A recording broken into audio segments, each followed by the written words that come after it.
Thank you so much. 70s rock and roll, which means we're of a certain age. So thanks so much. First of all, I want to thank Brady Ware for allowing me to be here, and to thank Bob and thank Brian for the invitation. They had invited me a number of months ago to join you all and participate here, and I've so been looking forward to it. I work with nonprofits around the country and tap into what's happening in different communities in the nonprofit sector, and this is my first time in the Dayton community talking to you all as nonprofit leaders, so I'm very excited to find out what's going on with you, what your challenges are, what are some of the ideas that you've been able to take advantage of so that we can learn from one another. My goal would be that for the time that I'm with you, Bob used the fancy term keynote, which sounds really lofty, and it insinuates that I'm going to be sharing information one way, but what I'm actually going to do is invite you all to give me feedback. And there are a couple of times that I'm going to seek to make this interactive, so you're not just sitting there for a long period of time listening to me drone on, but that we're doing some things in an interactive way. So hopefully that appeals to you at this time of the morning. If you haven't had enough coffee, we'll get the juices flowing. You can't read this.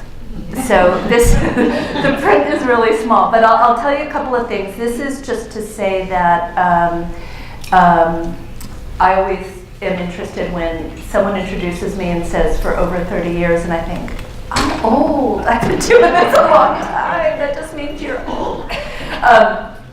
So I started my career in New York on Wall Street and worked in, at that time, what was infamously called junk bonds. I was on the trading floor, worked in finance for a lot of years, and then worked in firms, primarily multinationals, in the capacity of marketing director, and moved to Southern California via Nestle. They moved me there to head up a division for a few years. I actually left Nestle because my child was diagnosed with a pretty severe disability, and I say that because it's part of the relevance for what we're going to talk about today. When that happened, I took a year off to learn everything that I could about his challenges, and when I rejoined the workforce, I worked for Deloitte, ended up staying there for 15 years in different leadership roles, culminating the last 5 years I headed up US tax, marketing, and business development. And the reason that I say it was relevant about what happened with my son is that it started me on a 2-decade-plus journey of working in the nonprofit sector. I was very interested in working for organizations, with organizations in the nonprofit sector that focus specifically on individuals with developmental disabilities, and have since had the great joy of being able to serve on a number of boards, to help launch a number of different programs in nonprofits that serve that sector. And so what I noticed was that there were many similarities in what I tackled in my day job in the for-profit world, with maybe at a different scale, or maybe in a different business model, or maybe applied differently in the nonprofit world, but we were all struggling with the same things. What I also noticed is that because in the for-profit world sometimes the resources were different, or perhaps there were strategies applied differently, that caused me to be inspired to write a book that I think landed me here because Bob and Brian happened to notice the book I wrote. It's called Putting the Profit in Nonprofit. And when I decided that I wanted to leave Deloitte after 15 years, I loved being there, but I thought I want to spend the last third of my career taking what I knew in the for-profit world and applying it into the nonprofit world. I ended up getting recruited, much to my, it was not my life plan, right? I got recruited to a CPA firm, and I said, no, I don't want to do that. Until I met the folks and I found out that the primary sector that it serves is nonprofits. And I thought, I thought I was supposed to be heading up a nonprofit, but actually what I'm supposed to be doing is what Bob and Brady Ware does, which is to, in the training that they've been given, serve the nonprofit sector in that way. And it's been a great joy.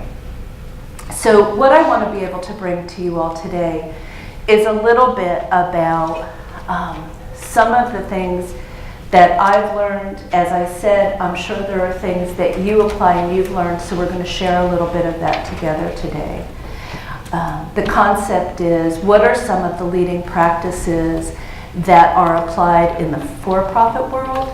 How do we apply them more consistently and more successfully in the nonprofit world? And what are some ideas we might learn from one another? This chart that we're looking at is referring to, I only have one slide that's like a bad news story. So this is like the bad news story. So I'm going to share it right up front, and then we're going to move on. Bob asked a good question about how are we all feeling right now. If Dayton is anything like my clients in Southern California, we're struggling in a different way right now. Does that resonate with you all? The world has changed a little bit, right?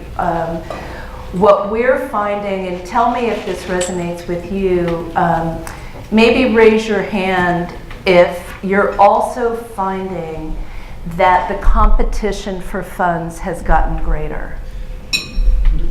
Is that your story? Okay. Have you found that the need to diversify funding sources has increased? Yeah. And that's a tough one, right? That's like a kind of a multi-step strategic process to get to that. Have you found that funders' requirements have changed and maybe gotten a little bit more difficult to respond to? Have you noticed any donor fatigue? Little bit, going back to the same pockets and trying to see if you can have them be as excited as they were the first time that they gave. So what we're going to talk about in that regard is, in this study, we did a study last year asking nonprofits just like you, to the degree that your budgets were to be reduced, what would you be forced to do? And the list that you see here are the responses that we had gotten. So some of those are more draconian than others, right? Some of those are more impactful on the organization. You would have a tougher time applying some of these changes, right? How easy is it to redefine your mission? Sound like an easy thing to do? Sounds like an incredibly hard thing to do. So for the 10% of the people that said that they would be forced to redefine their mission, that sounds painful to me. So we would love to avoid having to do any of these things, right? So what we're going to talk about today is, whether it's a for-profit organization or a nonprofit organization, when challenges get tough, you have two choices. If your funding is shrinking, you have to make some strategic choices for how to be able to continue despite that. Or you're figuring out how to grow in the face of those challenges. So what we're going to talk about today is the latter. We're going to talk about some of the things that you can do so we don't have to go here. We're going to talk about, because it's take 5, you'll notice that the number 5 shows up a lot on my slides because I wanted to support Bob and his theme. But there are 5 power strategies that we're going to talk about specifically today. Number 1 is about defining and communicating the message. So that may sound simple. It's actually the thing that is most, when used right, it is your most powerful tool. And we'll talk more about that. You may or may not believe me on that, but hopefully you'll believe me after we talk a bit about it. Recruiting an army of volunteers. Targeting donors most likely to open their wallets, as opposed to targeting those who are not as likely to give. Creating donor relationships that will pay off. So we'll talk a bit about the pipeline to giving. And keeping your eye on the big picture, but being able to focus. A lot of times in that last one, that sounds simple, sounds obvious, but regardless of what sector we serve, a lot of times we're so much in the day-to-day that it's very difficult for us to pull back and look at what's going on and also plan to the future, because we're dealing with the emergencies that are arising right in front of us. So the biggest trick we all have as professionals and as leaders is how are we continually pulling back and thinking about things like succession, thinking about things like longevity, thinking about things like sustainability, and at the same time being able to focus on the priorities that we have right in front of us, because there's only so much capacity to solve problems in a given moment. Okay, so we're going to start with power strategy number 1. Define and communicate your organization's core message. How many folks in this room have a mission statement for their organization? So raise your hand again if you can state your mission statement right now. Ish, right? Ish. Okay, fair enough. I used to have a boss who would say, I'll give you $20 if you can state our mission statement. So everyone knew the mission statement really well. He gave out a lot of 20s. It's an expensive way to do it, though, right? There's a better way. So I'm going to make a case and say that your mission statement is actually not your most important statement. And I'll explain why.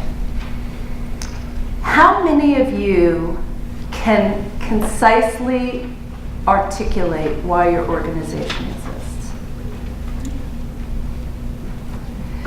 So who's brave enough to tell me why? One of you that raised your hand. No one should go hungry. No one should go hungry. So your organization exists because no one should go hungry. Who else? If someone is hungry, there's more than one issue getting them there in that hunger line. We need to work to solve all of their issues. Okay. So, can you see the difference of those two statements? Who would you give to? What was the second one? We couldn't hear the second. I said, if someone is hungry, there's more than one reason getting them there in that hunger line, and we need to work to solve all of those issues. That's the one I'd give to. So, hold those thoughts, and we're going to get into this a little bit. And I'm going to suggest that both have a lot of merit. When we talk about messaging, though, we're dealing with human nature and how we process information. So no one should go hungry. Actually, I get it. And if I'm riding in an elevator with, what's your name? Andy. Andy? If I'm riding in an elevator with Andy and we're going down 10 floors and he said, you know, my organization exists because no one should go hungry, I would really remember that. I would really get that. I would possibly look up what he does and find out what he's doing and want to know a little bit more about that. What is your name? Amy. I love what Amy said, but I would have to ask a number of questions to understand more about what she said. And it's not that what she said isn't incredibly important, but can you see the difference in terms of that? Put your marketing hat on. I'm not talking about organizationally, but we're talking now truly at a communication level and how humans process information. We are, I don't have to say this out loud, but I will. We're so busy. We're bombarded with information. How many of you respond to all the emails in your email box? How many of you, we have this one, one perfect person in the red blazer there. We all aspire to be you. But part of it is, it's demand, competition for mind share. We're all fighting for mind share in what we do. So if you think of a pie, and I've been in accounting for 20 years, so I think in like rows and columns and pies, everything is sort of a weird visual for me. But if you think of the mind of the community as a pie, what size slice do you have? And you want to have a big enough slice of the pie to compete for people when they're thinking of giving. You want them to think of your slice of the pie. Is your slice small? Is your slice big? So our goal today is to make your slice bigger. Okay? Has anyone heard of Simon Sinek? Okay, a few of you. I would encourage all of you who have any role as an executive director, in a leadership capacity, which is probably most of you, if not all of you. But if you touch the leadership, the management, the leadership of an organization, I would encourage you to look up Simon. His last name is spelled S-I-N-E-K. And he did a TED Talk. In fact, you may not remember his name, but you may have actually heard his TED Talk if you enjoy TED Talks. He spoke about knowing about the why of an organization. And he makes an extremely persuasive case that organizations in the main talk mostly about what they do. Some talk about how they do it, but very few talk about why they do it. But the ones that can effectively talk about why they do what they do tend to be those iconic brands that we know of. So the classic example that's used is like Apple, right? Can we get away from Apple products? No, right? It's kind of like infiltrated our world. And part of that is because Apple was founded more so on transforming our world than it was about creating technology, right? So the why of Apple was to transform technology, transform the world, change the world. And I won't repeat Simon's TED Talk because he does it far better than I could. But I would encourage you to check it out and to understand a little bit more about knowing why the why is important. So what we do tends to be our mission statement. If you look at your own mission statement, if you examine others' mission statements, in general, they talk about what an organization does, whether it's for-profit or nonprofit. So if you have marketers like me or Brian in your organization, we're going to say, but we have to talk about differentiators. What makes us different? And that's the how. So we'll talk about things like we're collaborative, or we do it more effectively, efficiently, or we'll use words like that suggest that we're better than our competitors, right? So that's how we do it. How do we compare to others? But the why is really about what gets you up in the morning. So I think what Amy and Andy were talking about was they get up in the morning because they want to tackle hunger, right? They get up in the morning because they know that there are people out there that haven't had enough to eat, and that gets them out of bed, right? So for our organization, we embarked on undergoing this process, right? So Brian will relate to this well because Brady Ware just went recently through a website refresh, as did we. And I love your website, by the way. I'm very impressed with it, and I'm a bit of a website snob, so that's like high marks.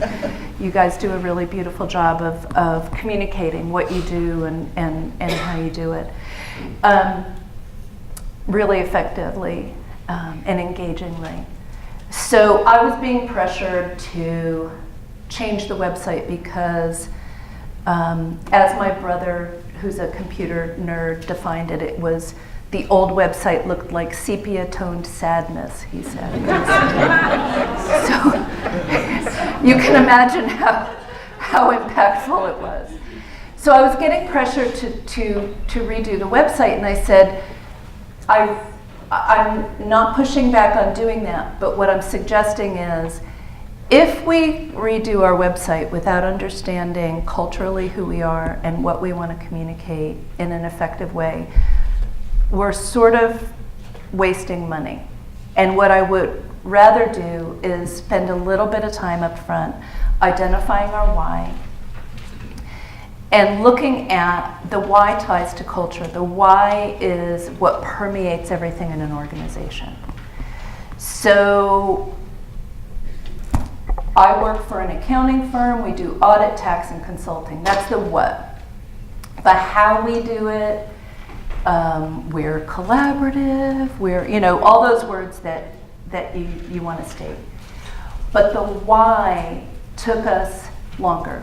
And what we ended up doing, I'm a little embarrassed actually to say how long I won't tell you, it's embarrassing. If you catch me after this and pressure me, I'll tell you. But it took us quite a while to get to the right answer because we had a lot of people with strong opinions, and the other thing that we learned that was smart to do was to engage across the organization. So what I'm going to suggest is it's not just the people at the CXO table deciding that. It's not just people in one part of the organization. We went across the organization at all levels. That's important because that's the organization, right? So and a lot of good ideas came out of it. It was a lot of brainstorming. We have a pretty rigorous strategy process. So this was embedded into that. And what we ended up with was our why statement is at Green, Hasson, Janks, I want to say it right, help our people and our clients to pursue their passions, build thriving businesses, and create a better future.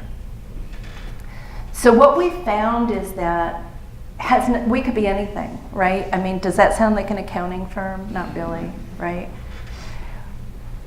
But authentically, the folks in our organization get out of bed in the morning truly because we want to help other people.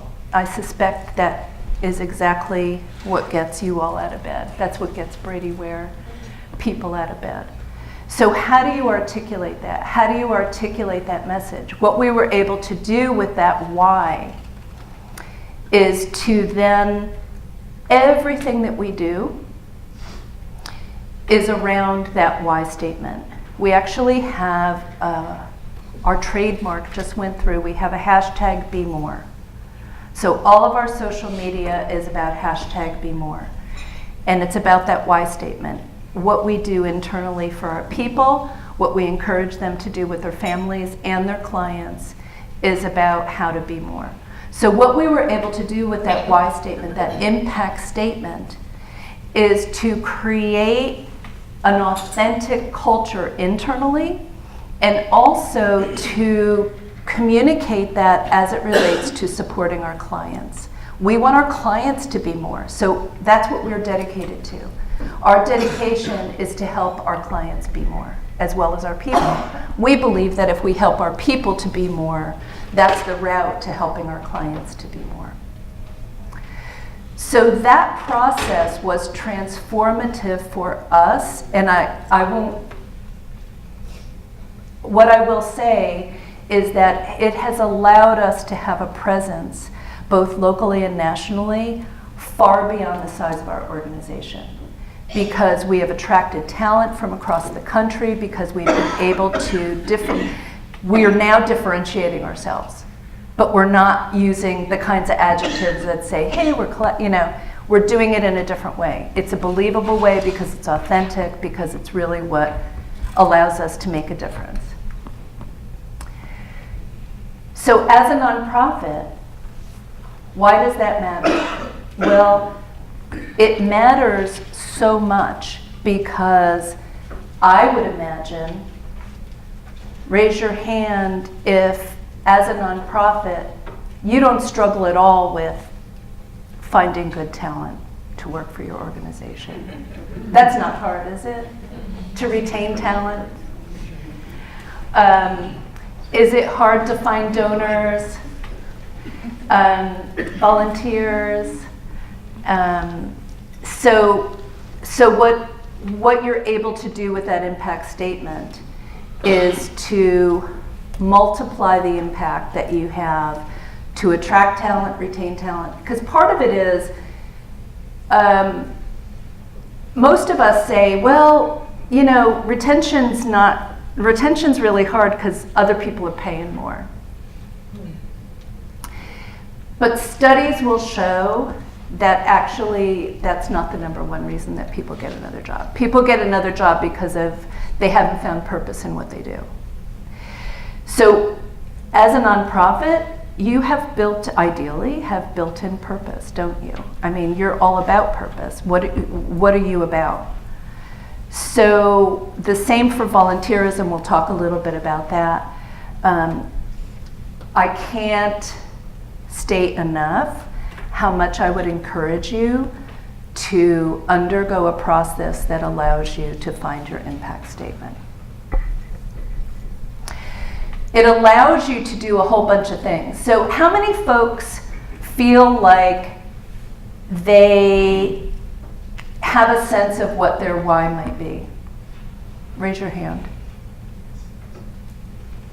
How many of you feel like you would benefit from brainstorming and collaborating with others in your organization to figure out what your why is? Yeah, I get that. Okay. So the benefit is it gives you storytelling platforms.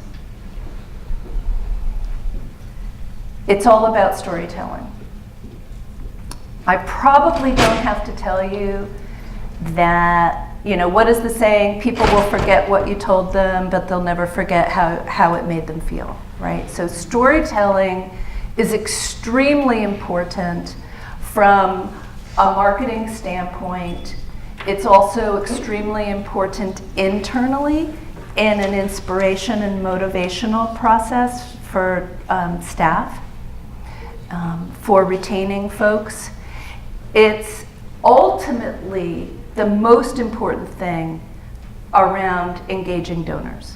Storytelling is the most impactful way to be able to attract donors. And we'll talk a little bit more about that as we go through.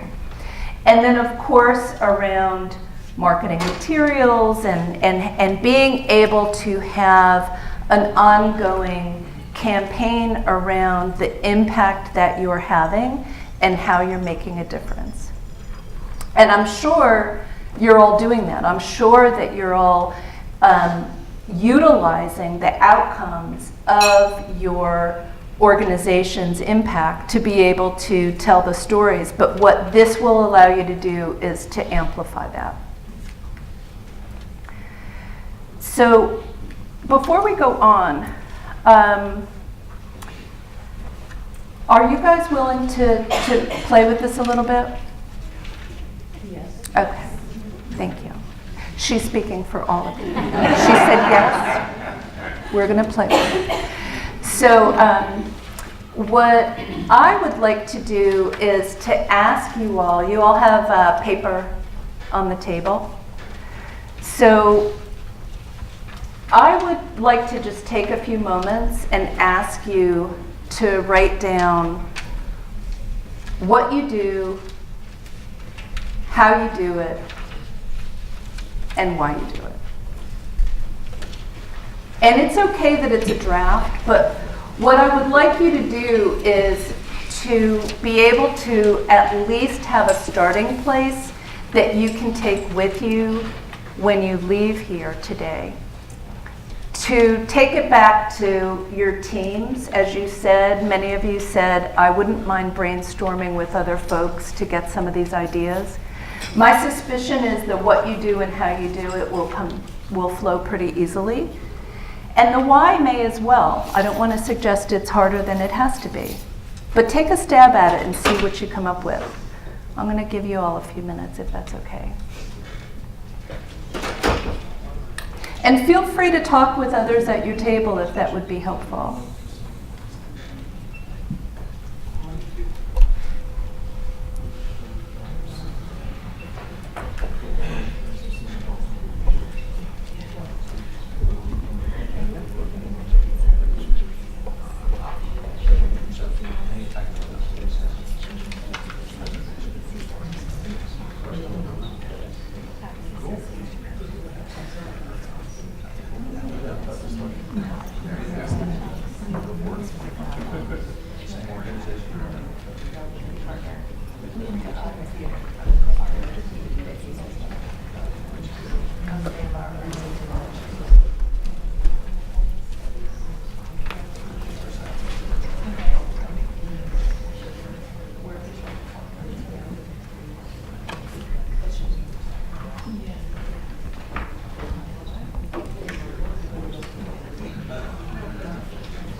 So how's it going?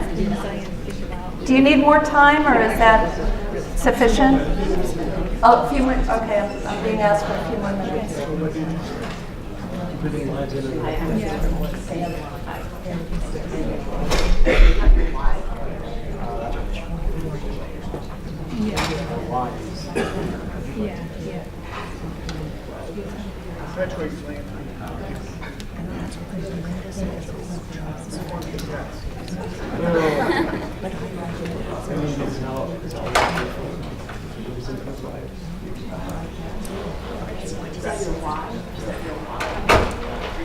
Well, that was the mission, although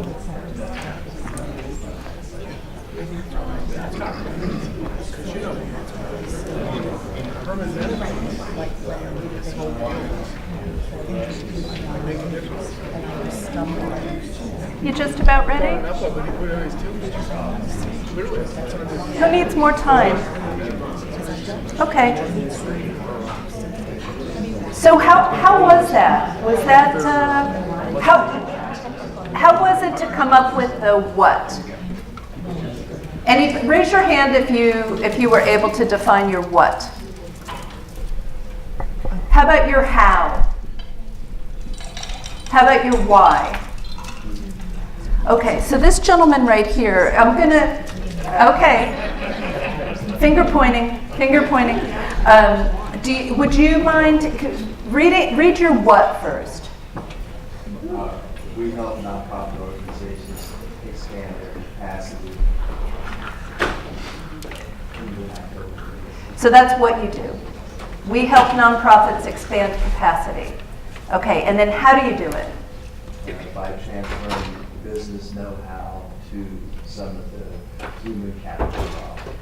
So transferring business know-how to human capital problems. And why do you do it? We feel that nonprofits represent the community, and if they fail, the community will fail also. So nonprofits are the backbone of our community. That's why. Yeah. Right?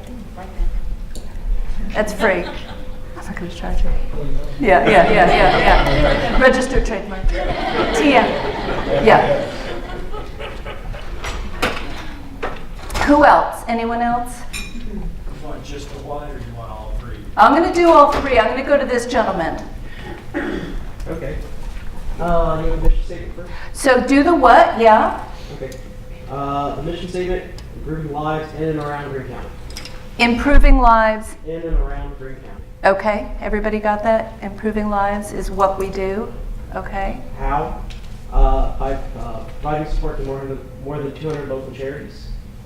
Okay. And the why? Because we all want to make our community better. Okay. So you're onto something there, and what I would suggest is that you want to have a compelling why that allows people to understand why you and not someone else. So you've got a really good start there. You've got a really good start there.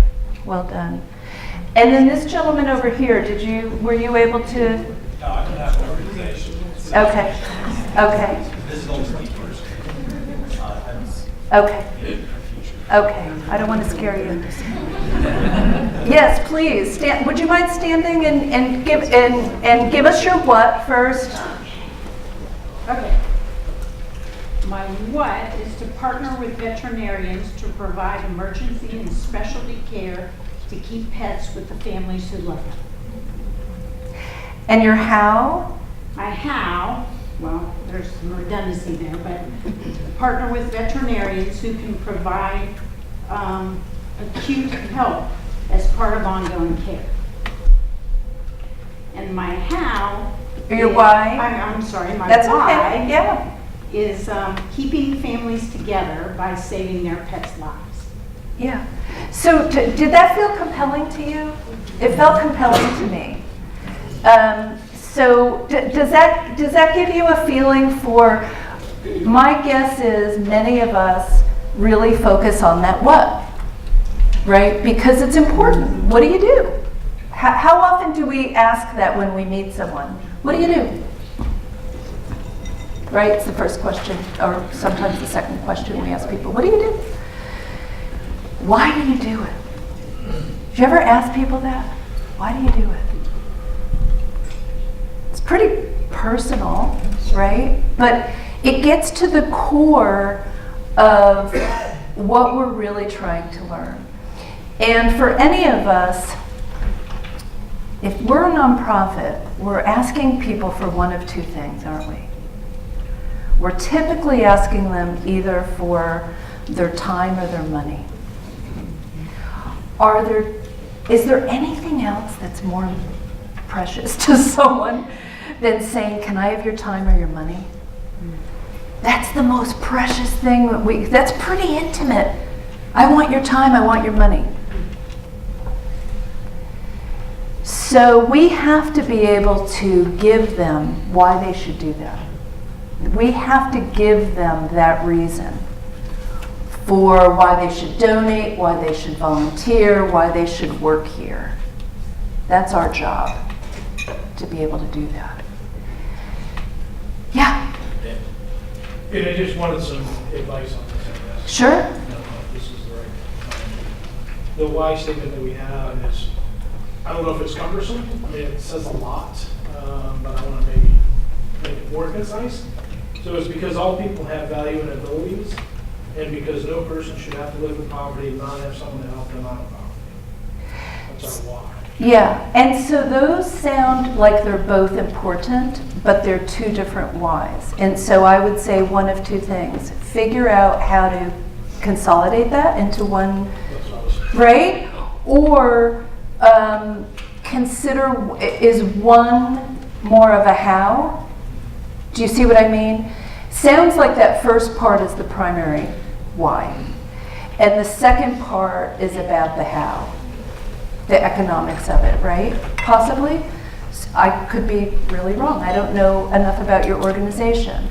But play with that, because the economic part is very important, but it may be part of your how you do it. Okay? Yeah. We're in an extremely unique situation. We are a museum. We are a military history museum. And what we do is we collect and we display. It's a little simple. We collect and we display, I think, people's history, their lives. Our goal, our passion is to preserve the past and to educate, to provide an environment that does honor all the individuals, their lives. 99% of what you would see, what you see in our museum, has a photo and a bio of that person's life, Yeah. the uniform that they wore, and why they wore it. Sure. We consist totally of volunteers. All but two of the 8 are veterans, which, since we're located on the VA, even though we're not part of it, that makes for a very good supportive environment for all of us who are there. And one of our main things is to provide a way where all the volunteers and board members can look at what they want to do, how they can impact the museum, Yeah. and be successful. Yeah, so we're going to get to that in a minute. So hold that important thought, because you've hit on one of the success strategies that are really important. But let's come back to that. Will you remind me if we don't address that correctly? And what I would say is, it sounds like your why is about understanding the future by preserving the past. Correct. So that, to me, is a very compelling why statement. No more important than it is today. Very much so. So we're going to go through the rest of these. That was an important one, that number 1 about the messaging. The rest of these we'll go through more quickly.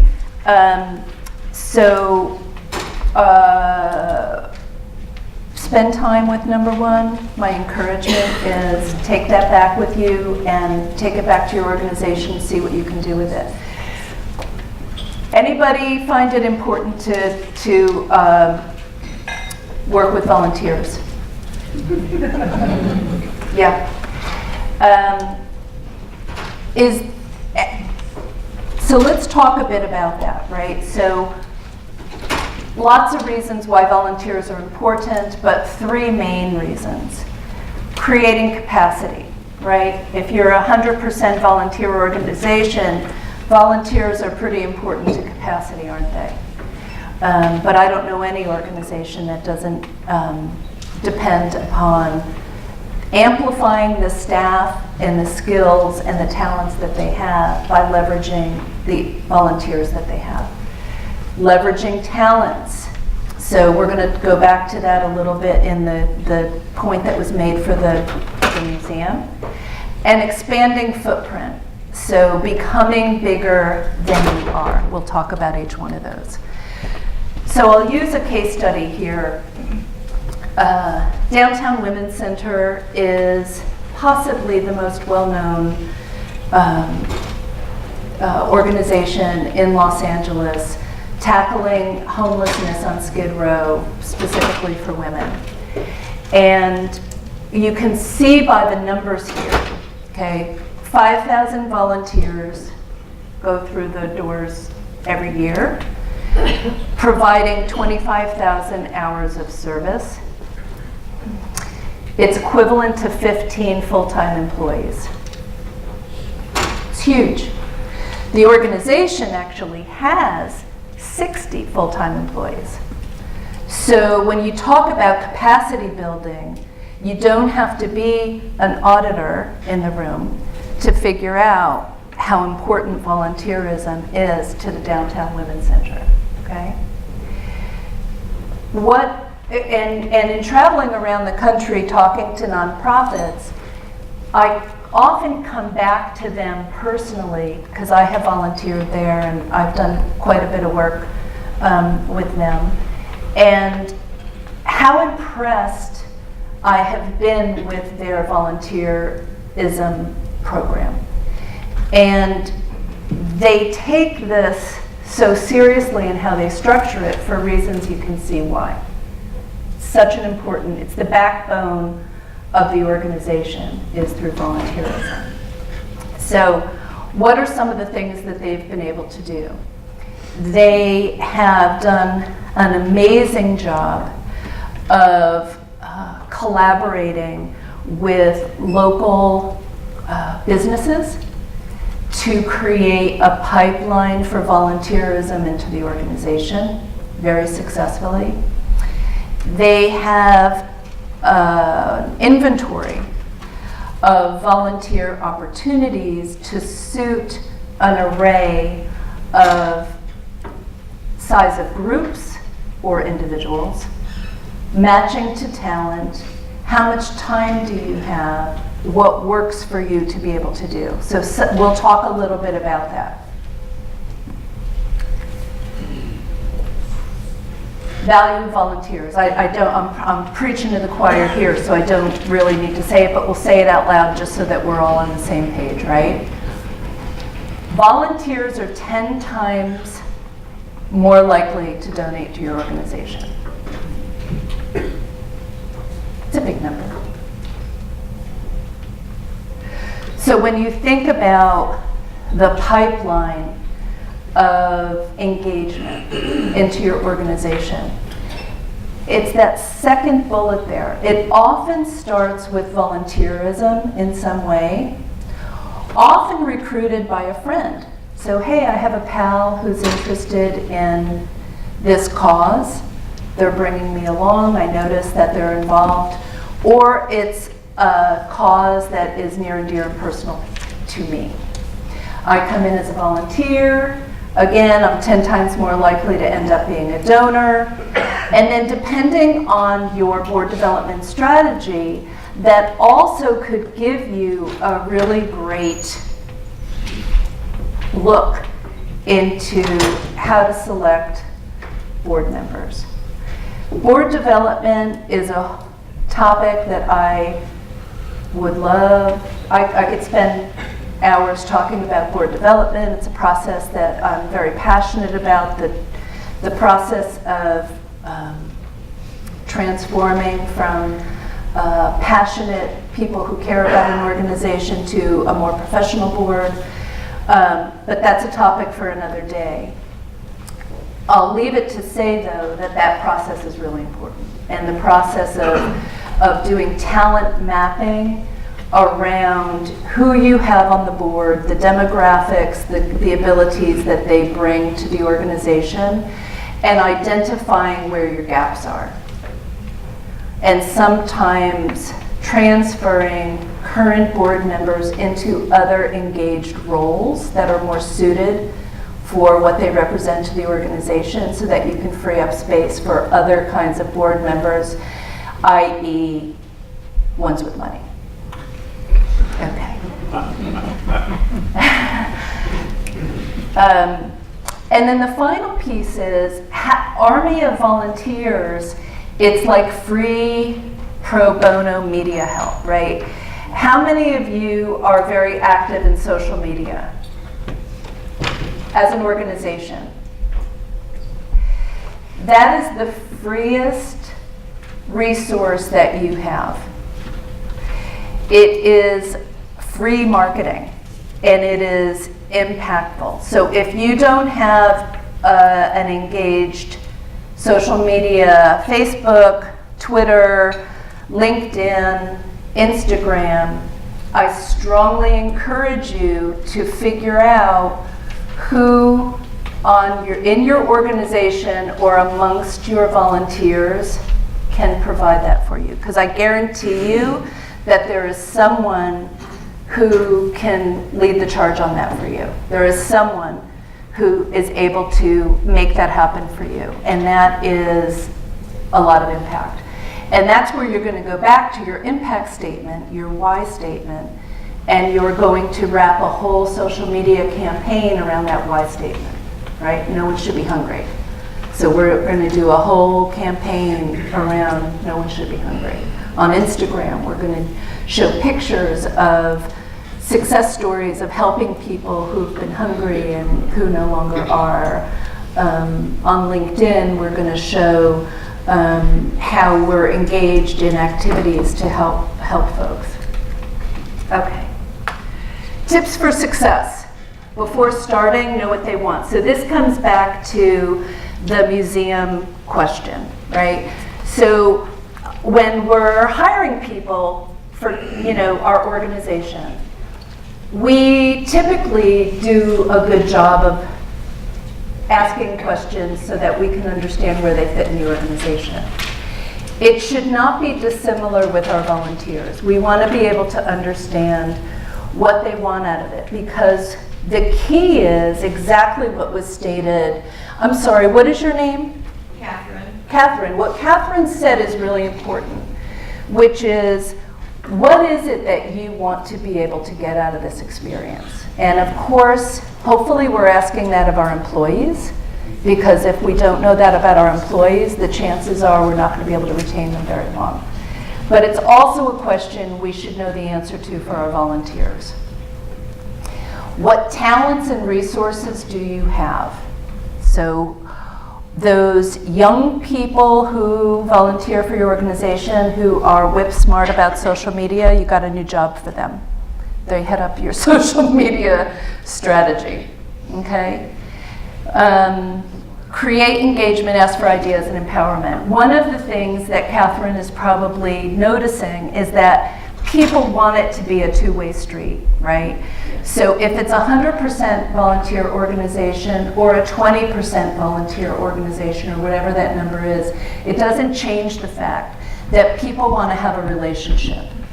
And if I'm a highly talented professional and I want to volunteer my time at your organization, I don't necessarily want to file papers. I don't necessarily want to do something that you randomly need to have done. I want to be able to use, in all likelihood, my talents and skills to give back to the organization. Having said that, there are also folks who use their brains a lot for work that would love to do things that are physical and sort of automated or something like that, just to kind of get out of their heads. So it comes back to number one, you have to understand what people want, right?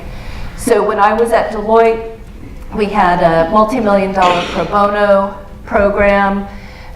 We would give back. I would consult for nonprofits. We would do all kinds of great work. But the majority of employees wanted to paint and stamp things because they use their brain all the time. And so when they volunteered, they wanted to do something that was really different from what they normally do. So the volunteer options need to be varied in order to match the interests and the intention of the person who's given that precious thing, time. It's the only resource we can't control or create more of is time. So if I'm giving my time, you need to make that valuable for me, okay? Consider generational differences. Different generations volunteer and give differently. Young people in the main, this is a stereotype, but it tends to be true, prefer to donate time in groups with their peers as opposed to individual volunteerism. So create opportunities for millennials to volunteer in groups. You understand? So different generations match opportunities. I spoke a little bit about having an inventory of different kinds of activities that in a moment you can pull off the shelf. So there was a nonprofit many years ago that I had arranged to pull a group of parents together that have severely disabled children. And we were volunteering at this organization. It was very difficult for the parents to create the time to do this, but they felt passionately about it because they were able to give back. It made them feel really good. But as you can imagine, the caregiving role was so intense that for them to be able to get childcare and the things that they did on top of their normal course of their week to be able to volunteer this time was very precious to them. So I had planned it with the organization. We're coming. This is how many people during this time. You know, here are the skills. We have one person who's an attorney. Here are all the people who are coming. We show up. They had a stack of pizza, and they said, let's see what we can have you do today. That's what we did. That's what we said. So needless to say, we never went back. Okay, we never went back to volunteer to that group again because they weren't prepared, they didn't take advantage of the skills that we were providing, they weren't appropriately ready for us. Now, none of you would do that, but there are versions of that go on all the time, aren't there? Like, were we prepared? Did we plan ahead? What do we need to be able to provide? What is the experience that this group, this valuable group of people, because what I can tell you is they would have converted those volunteers to donors to board members if they had done it right. I guarantee you. And that was a group of parents that they would have wanted to cultivate.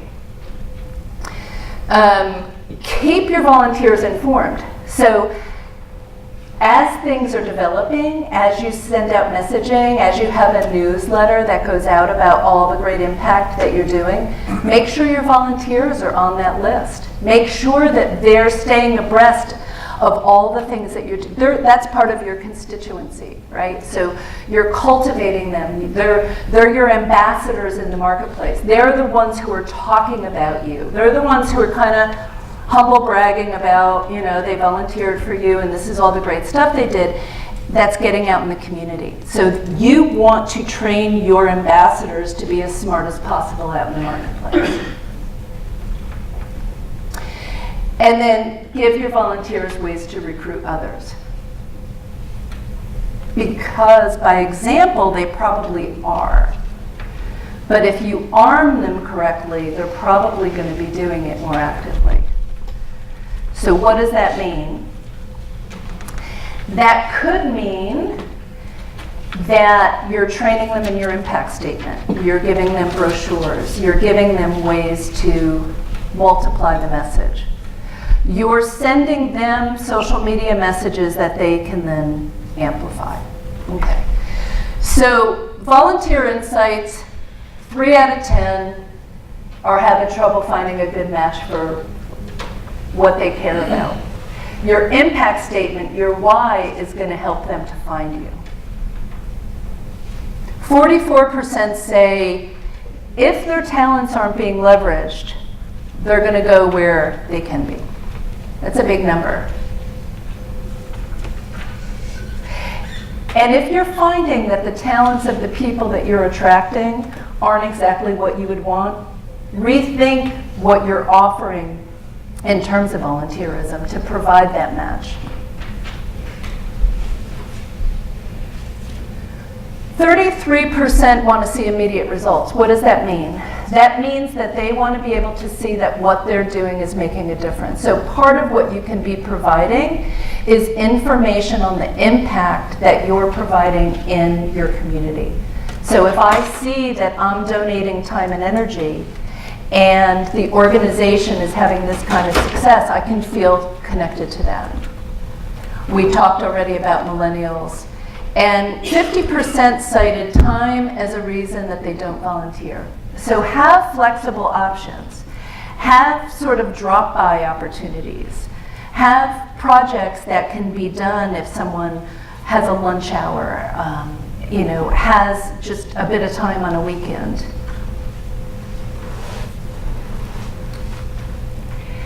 There are some risk areas that I wouldn't work for an accounting firm if I didn't put this up here, so I'm putting this up here, but you can sort of read for yourself what some of the risks are, and I'm sure your colleagues at Brady Ware can make you smarter about some of these. But I would say just in terms of a bit of screening and training and so forth, and just think about what some of those liabilities could be. Third success strategy, target your donors.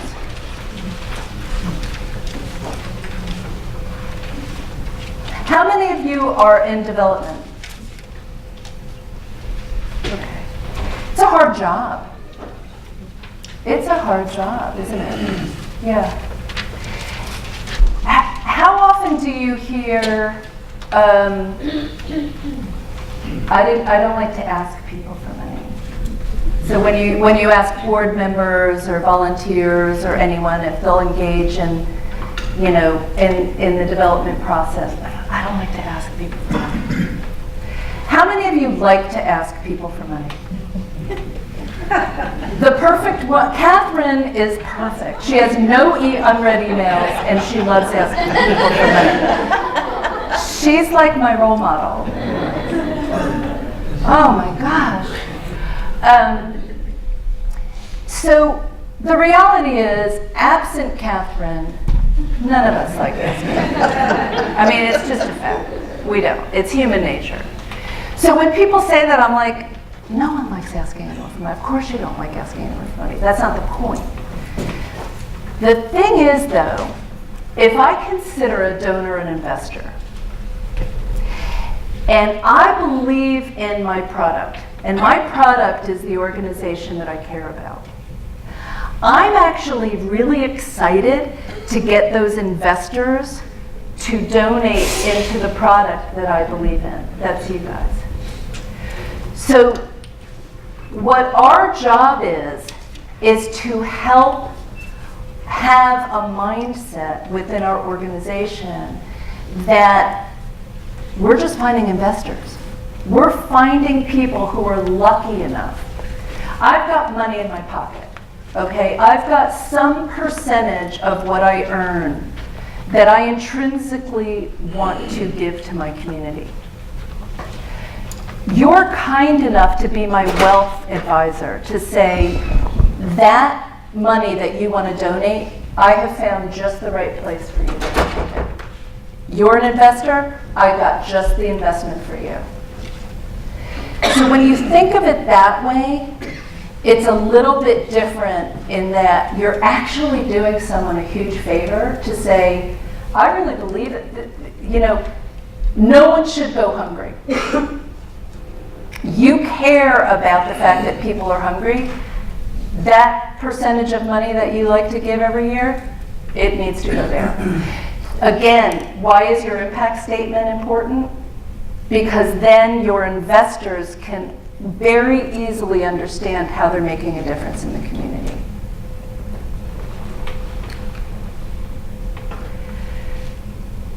So, none of this is new to you, especially the people who raise their hand that are in development.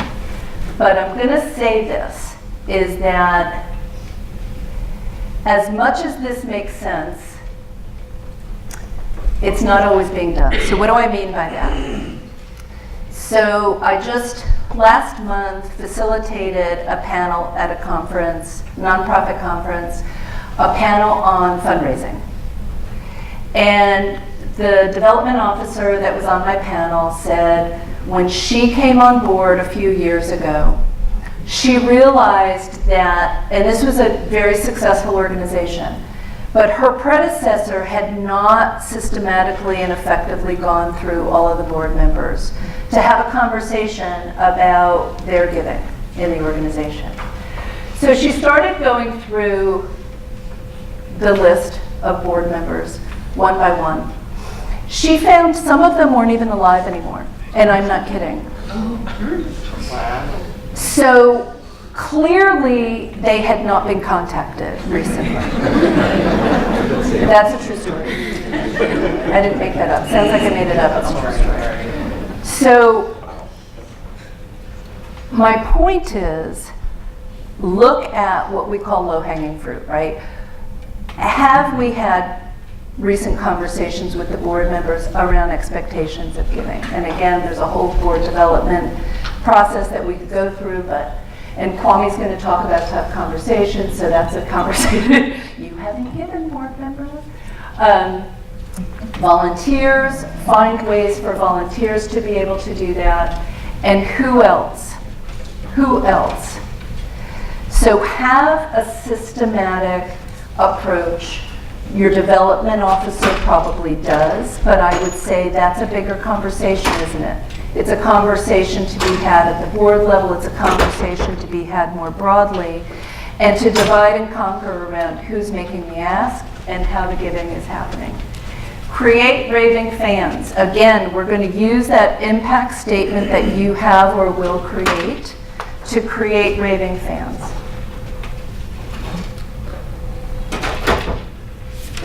Yes. I volunteer for an organization that I think they excel tremendously at training volunteers, their volunteers, how to ask for money.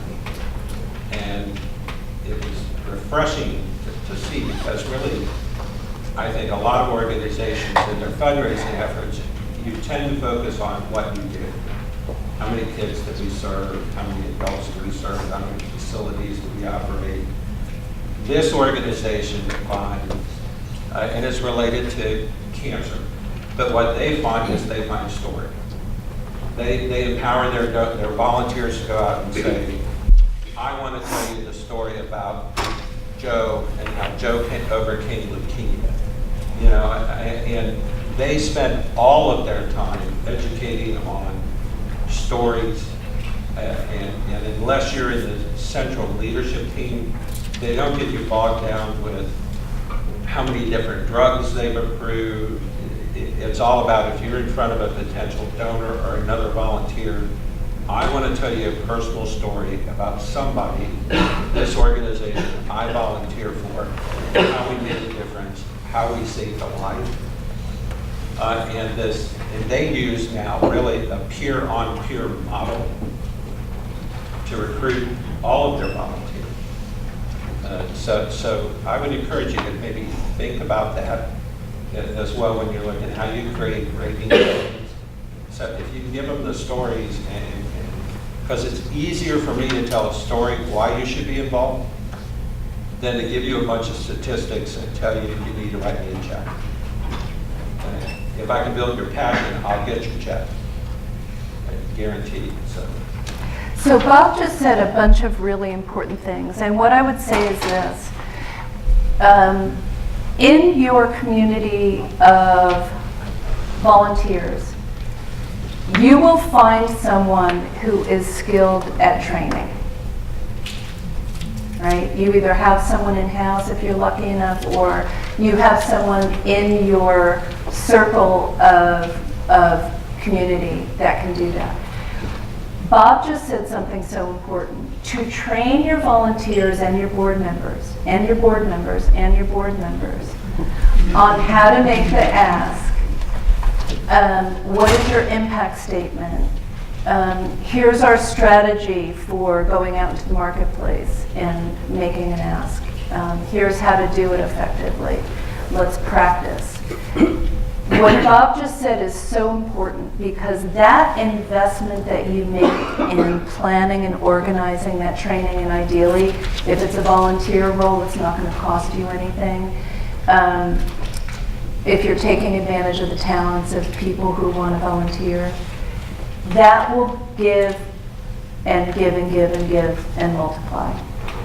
And that's probably something that's worth doing, if not once a year, maybe twice a year, and have those training opportunities. And what I would suggest too is for people who volunteer, you may have some specific volunteering here includes this. Now, position it as an opportunity. If people don't know how to do that, that's a gift. You're training them in a skill that they haven't known how to do. The other thing that I would say is I always like the idea of having a wingman.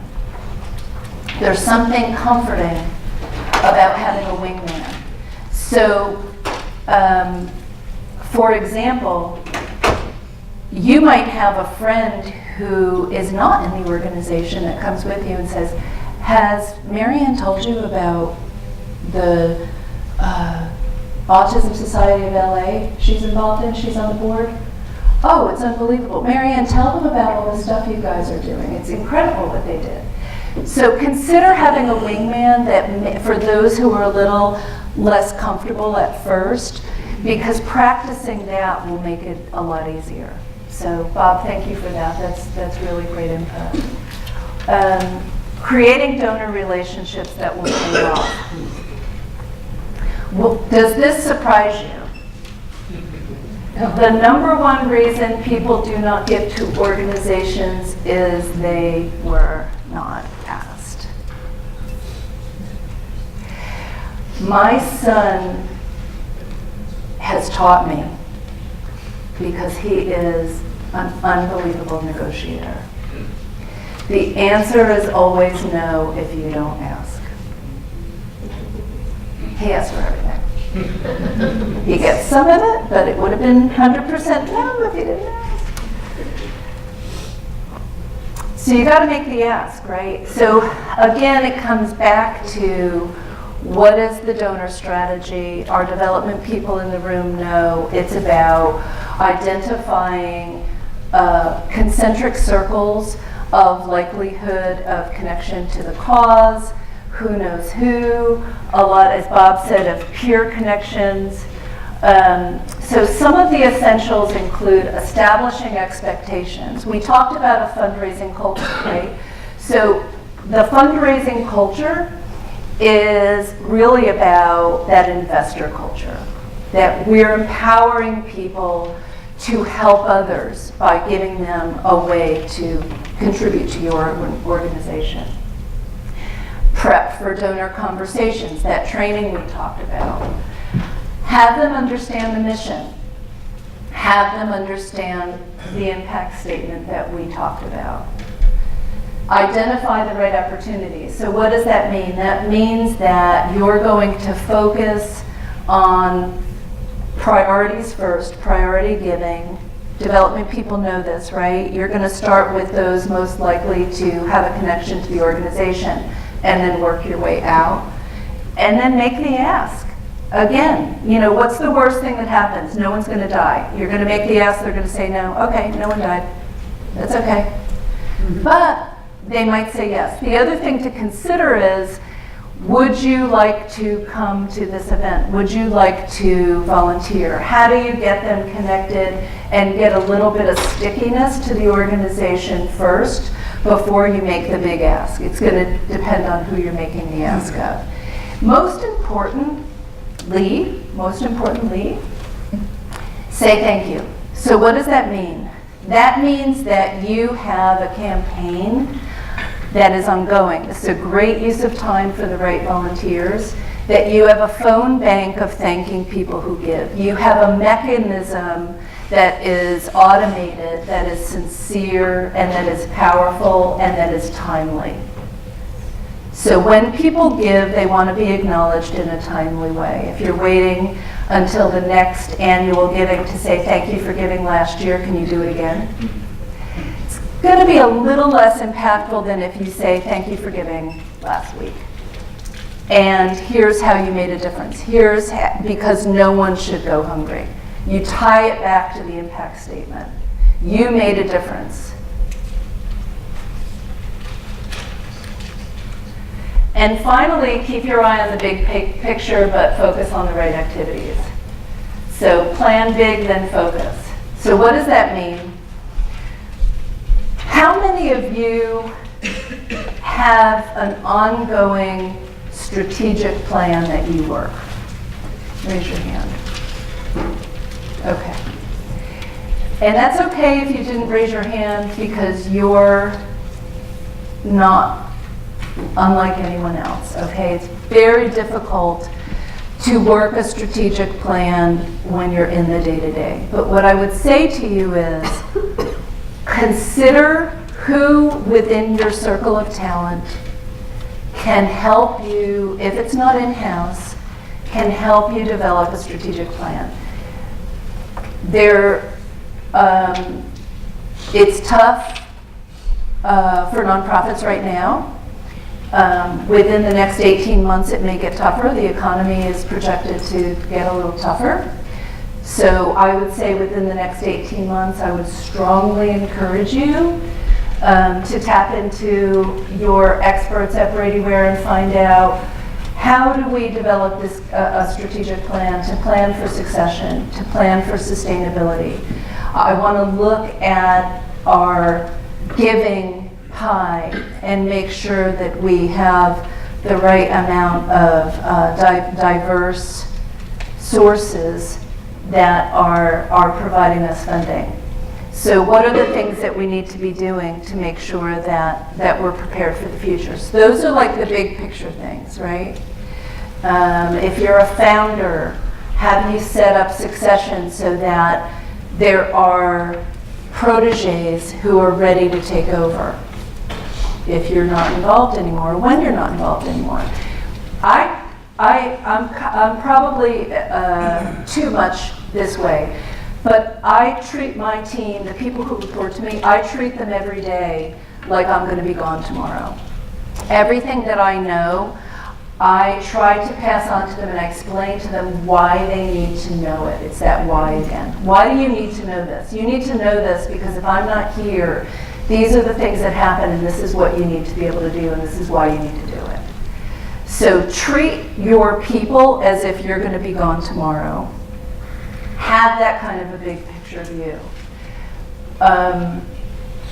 But in today, the innovations that you want to take advantage of are technology today can be really expensive, but there's also really low-cost options that give us a lot of capacity. So what I would suggest to you again is talk to your experts in the nonprofit sector here at Brady Ware. What technologies are there out there that can give you a bigger footprint without investing necessarily in more people? What are ways that you can expand your footprint? Social media is a really, good example of how you can blow out a marketing budget without spend. Now, you may not have the talent in-house, but can you find the talent from a volunteerism standpoint? Are there ways of getting interns? Are there ways of connecting in the community with those who want to be able to plug in? Alliance partnerships. If you all are experiencing what we are in Southern California, it's more important than ever that nonprofits work together to accomplish goals. How do we create capacity through alliances? How are we working together to learn from one another to be able to create greater sustainability? And then finally, I would say steal shamelessly. Like, don't create anything that already exists. What are others doing that are smart and great?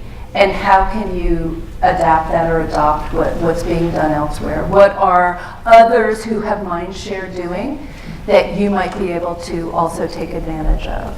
So look at what others are doing. I'm sure you are. I'm sure you're talking to others, as you're networking today. What are you doing that's working? How did you do that? how did you get there? So with that, I'm going to turn it back over, or do we have time for questions? Okay, great, yeah. You did that very efficiently, so you have time for questions. Oh, great, good. So I'm open to anything anyone has, or if you want to, yeah. Well, I just have a comment. Yes, please. Going back to the number 3, volunteers, getting a big army. SCORE will have a volunteer management workshop on November 1st, and it's free to attend. So you might want to check out the table out there and give you more information. So does anyone else have an example? So talking about volunteerism, has anyone else felt like they've tackled volunteerism in an effective way? Raise your hand. And Catherine, what have you done that has been impactful that you might suggest to the room? We work with Goodwill Easter Seals. They have a program, it's called CSEP. It is for older individuals. Well, let's see. We've got everything that we have from Vietnam vets to current. So we currently have 2 people who are paid by Goodwill Easter Seals that we look at them as volunteers because we don't pay them. And that is a huge resource for us. And that was a happenstance. The lady that we do work with, she is veteran focused, which benefits our organization enormously. So you're creating, I love that example, thank you. So you're creating capacity by collaborating with another nonprofit, tapping into their ability to fund talent, to support your organization, and you benefit, everybody benefits. So that's an example of creating capacity, that's an example of alliance partnerships, that's an example of really effective volunteerism. My guess is that those are 2 passionate people that others get inspired by. Yes, we've had a total of 5. And the goal with Goodwill Easter Seals, your program, is to get people skills, get them in a work environment, and to, if it works for the individual, for them to move on into the community in a paying job. Where Goodwill Easter Seals is not paying them anymore, whether they move out or whether, we have the capacity to pay them. But it creates stickiness, so they want to stay involved after that opportunity has expired to stay on because they're excited about being a part of your organization. And we have 2 people who have moved on that come back and volunteer. Yeah. And my guess is that they're really a source of strength for your volunteer team. So that's great. Thank you for that example. Any other examples of being innovative around volunteerism? Yeah. The Dayton Foundation has actually started what's called an Encore program, and it's for people who have been in business and are retired and have moved out but still want to utilize their skills with nonprofit organizations.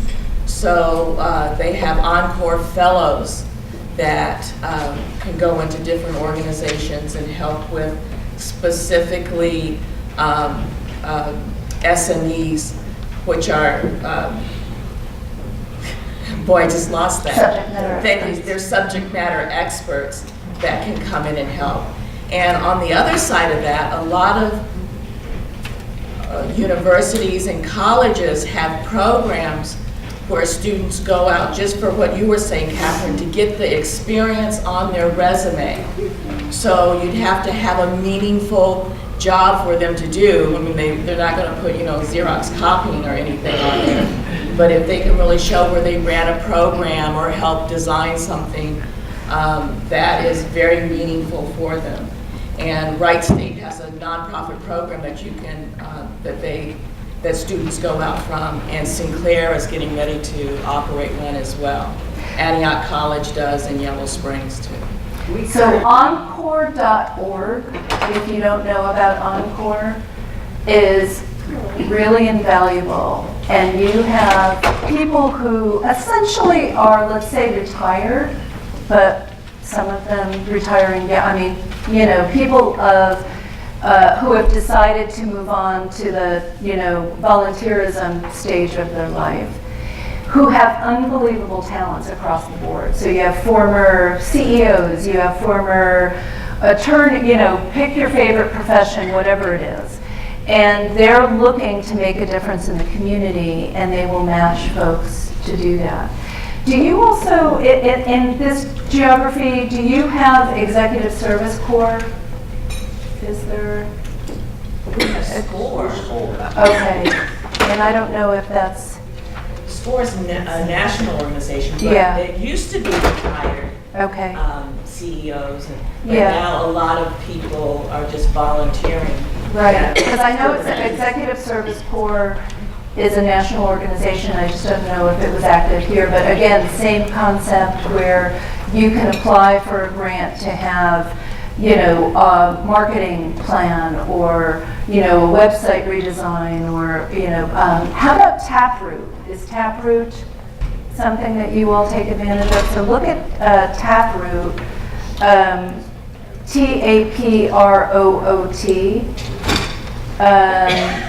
And so these are different organizations who will efficiently match the kinds of skills that you may need with people who are looking to do the kind of volunteerism that might be at a different skill level. So as Bob said with the training, for example, if you said, hey, I need a training program to do X, Y, and Z, potentially match you that way.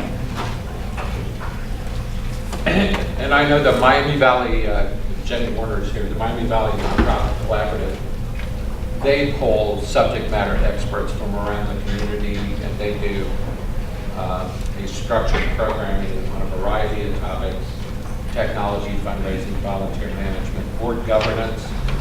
I'm interested just, how many of you have trouble getting a quorum? I see one hand. Everybody else, you never have a quorum issue? A quorum issue? For your board? Board. I think something you touched on.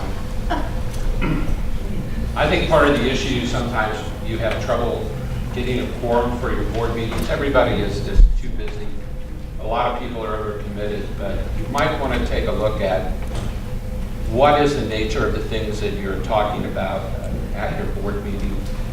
If management is doing a lot of reporting, it's easy for people to check out. So I think part of this volunteer and how do you create board members and volunteers into advocates is to talk more about why we're doing what we're doing, share the success stories, maybe a little bit less about the monthly financial statement. Trust me, as an accountant, that pains me to say that out loud. But you really want to talk more about, if you're talking about current events, more about impact.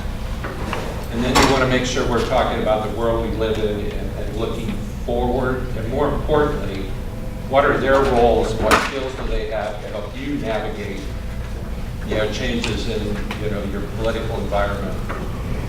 What technology is doing to your organizations. And I think if we could all do a little more of that, suddenly I think you'll find you have a vastly different conversation with your volunteers. Yeah, that's a really great point. So let's talk for a minute, about boards. So,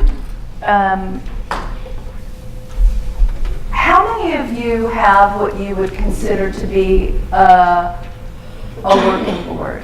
Meaning that they're board members, but they also have other active roles within the organization. So a couple of things to think about. As Bob said, particularly, Time is the toughest resource we're up against, all of us. And it seems like maybe it's just because I've gotten a lot older. I feel like time goes faster as I age, but it's a resource that seems more precious to me now than it ever did. But time is difficult, and so to get people to show up for board meetings can be tough. So consider how you're taking advantage of technology to get people to participate. So that could mean calling in, that could mean using video conferencing, a lot of which is free now. You don't have to necessarily pay big bucks to see people's faces and have them talk in the same room with you. It will open up opportunities, number one, for how many people can participate, because if they can call in from the office or call in from home as opposed to having to show up, particularly if people are coming distances, if you're in a geography where people have to travel quite a bit from different places. The other thing it does is it opens up geographically who can be on your board. So one of the boards on which I serve, we have it's organization supporting autism. We have a number of individuals with a diagnosis of autism that are on the board because we believe very much in self-advocacy and participation throughout the organization. And so we have individuals around the country who call into board meetings, which gives us better opportunity to tap into talent that isn't necessarily resident. The other thing to consider along the lines of what Bob mentioned is you may have an executive board alongside an advisory board. And what that allows you to do is consider your executive board to be those who are actively participating all the time, where you need to present certain agenda topics that are important to the running of the organization. But you may invite your advisory board only quarterly, where you're taking advantage of individuals who don't need to be exposed to that day-to-day stuff, but you want to keep them apprised of what's going on with the organizations so that they contribute in that way. So the point I'm making is you may be able to look at your board in terms of continual ongoing action and who perhaps, particularly if you have people who have who are on the board because of their eminence and because of what they represent in the community, they may not need to be involved every month at a board meeting for the running of the organization, if I'm making sense in that. So consider different ways to structure how you communicate information so that you're similar to matching the interests of volunteers to what you match them up to. Make sure you have people on the board doing the right role and that your agenda, as Bob said, matches the things that they need to be hearing and involved in. Have you ever been at a board meeting where they're going through so much minutia and you're thinking, this has nothing to do with me as a board member? That's an example where there can be a different way to communicate that, or what information gets sent out in advance for people to read that we can just vote on or talk about and have discussion as opposed to looking at all the minutia in the room.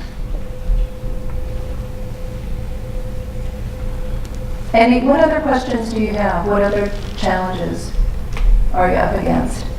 You were talking earlier regarding the why, and I heard you say very clearly, kind of keep it short, but it really doesn't even show what we do. We challenge ourselves a little bit from the perspective of putting an effective message, but not clearly describing what services we provide. We provide services for people with developmental disabilities. Just because what I just said is a long word and it's a lot of detail to put in, but we provide a lot of different types of services as well. So struggle with not having enough information in the why and why we do what we do.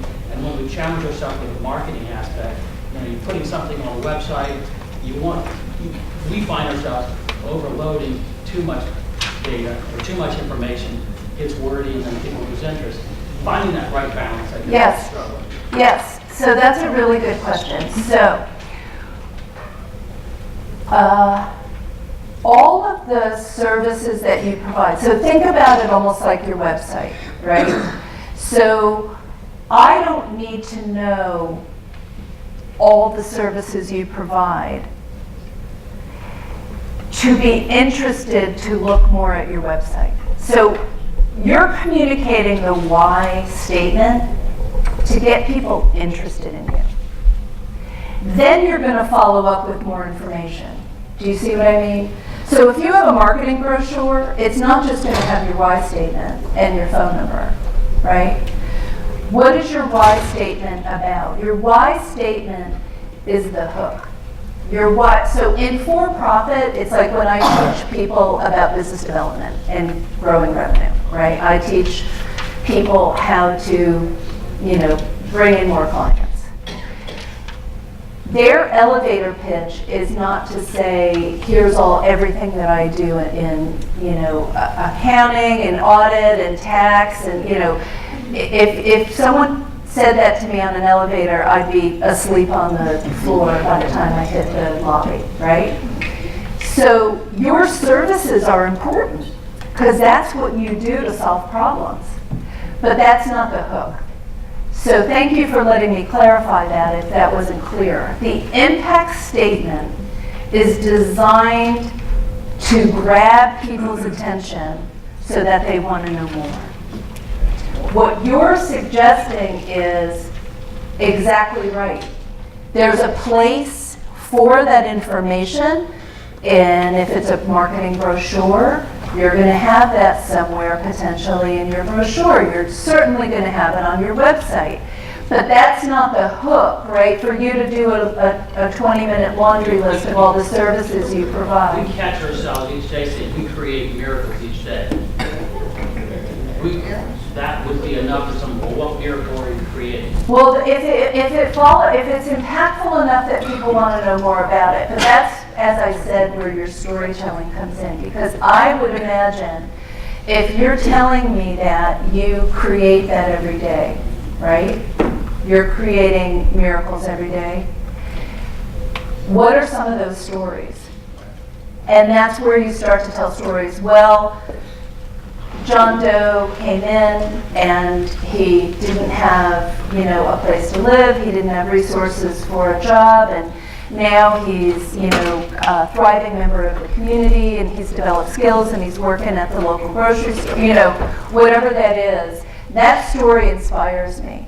But the hook is about why I should be interested to talk more about you. So does that answer your question? Okay. Well, Mary Ann, thank you. Oh, Great thank you. information.